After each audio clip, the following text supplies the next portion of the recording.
qui font partie de votre département ou ils font partie d'un autre département? C'est des civils ou des militaires? Ce sont des civils, des fonctionnaires publics. Ils sont intégrés à l'intérieur du directorat de SIGRD, mais comme de raison, ils travaillent d'un point de vue technique avec d'autres organisations externes qui sont aussi des spécialistes en sécurité, que ce soit avec l'organisation globale qui est en charge de la sécurité au niveau du ministère, que ce soit avec le CSI en anglais, Communication Security Establishment, sur les standards de cryptographie, etc. Donc, cette cellule de sécurité-là, elle est interne, mais elle a des liens avec toutes sortes d'organisations qui sont spécialisées dans ce domaine. Et je présume que vous engagez du monde qui veut travailler dans ce domaine. C'est une des cellules présentement qui a besoin de grossir, pour laquelle il y a des positions qui sont en train d'être créées. Ça fait partie, une des raisons pour lesquelles on n'a pas le choix, c'est qu'il y a certains audits qui ont dit « Vous avez peut-être besoin d'améliorer comment est-ce que vous gérez la sécurité. Le risque résiduel de votre système est un petit peu trop haut à notre goût. On aimerait ça que vous améliorez la situation. » OK. Voici les projets qu'on a besoin de faire, on a besoin d'experts. J'ai encore une autre question, désolé. Comment est-ce que vous n'êtes pas géré par le Ticketing Security CSI? Ouais. Donc, comment est-ce que vous avez votre propre cellule de cybersécurité? Oui.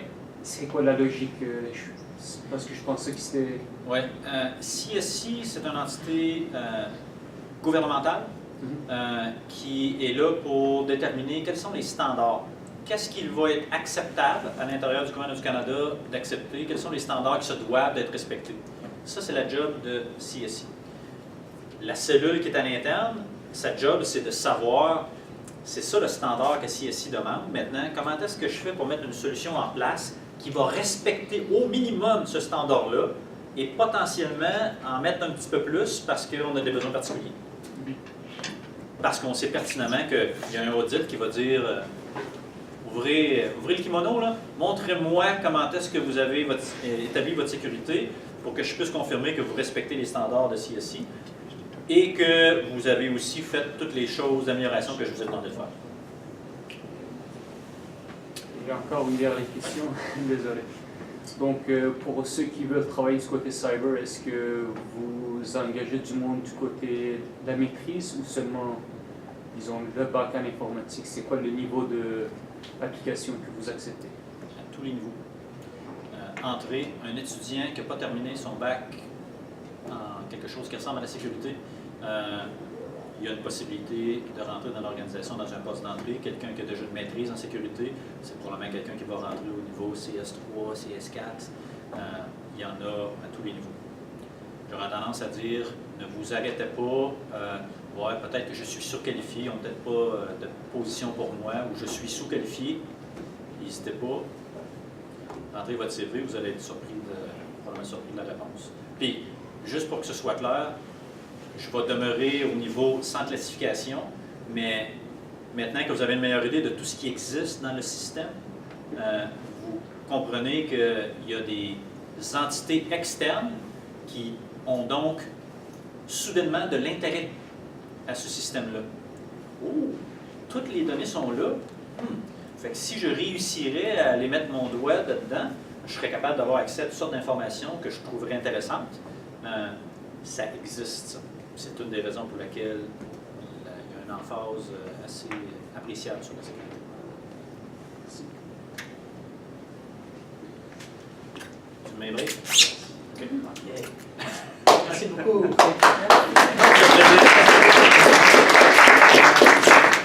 Donc, il nous reste quelques minutes. Je sais que les classes commencent bientôt. Pour faire l'application, visite le site web jobs.gc.ca. Il y a des portails pour les étudiants et les portails pour ceux qui ont fini l'école. Même si tu as des maîtrises ou si tu n'as pas fini l'école, tu peux faire l'application. Donc, avec toute l'information que vous avez aujourd'hui, faites l'application, utilisez des mots-clés pour les compétences, pour le système. Il y a dans le bassin avec tous vos CV, puis si on a besoin de quelqu'un avec un background de finance puis francophone, on va faire un filtre pour quelqu'un en finance francophone, puis vous pouvez vous ramasser avec nous ou avec une autre équipe. Il y a beaucoup d'opportunités. Moi, j'ai commencé en tant qu'étudiant, ça fait 1 an et demi, Puis je suis ici depuis 1 an et 7 mois. Puis il y a beaucoup d'opportunités en tant qu'étudiant. Moi, mon background, c'est en commerce, puis un peu en SAP.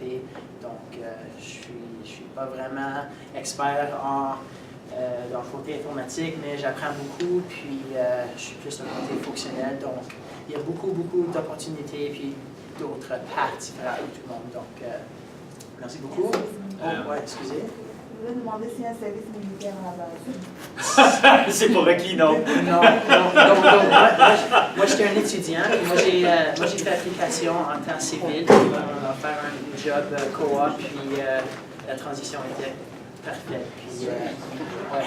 C'est un bon point. Si vous êtes un francophone et que vous avez déjà certaines capacités à communiquer en anglais, vous avez une longueur d'avance sur vos pairs au sein de la fonction publique. La progression au sein de la fonction publique demande un certain niveau de bilinguisme au fur et à mesure que vous progressez. Statistiquement, il y a beaucoup plus de francophones qui sont capables de parler en anglais qu'il y a d'anglophones qui sont capables de parler en français. Conclusion, si vous êtes un francophone, votre français c'est votre langue maternelle, puis vous savez parler en anglais un peu, vous êtes bien positionné pour potentiellement progresser plus rapidement que vos pairs. C'est les statistiques qui le démontrent. Merci. Merci beaucoup.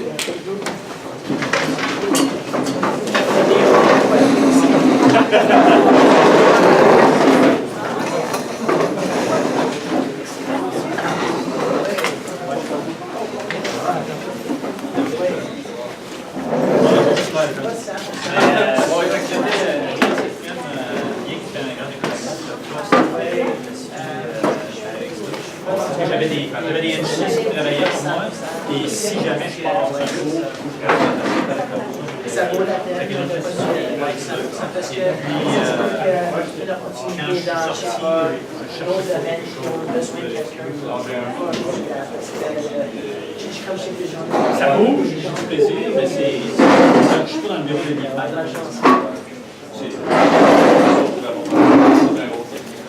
All right.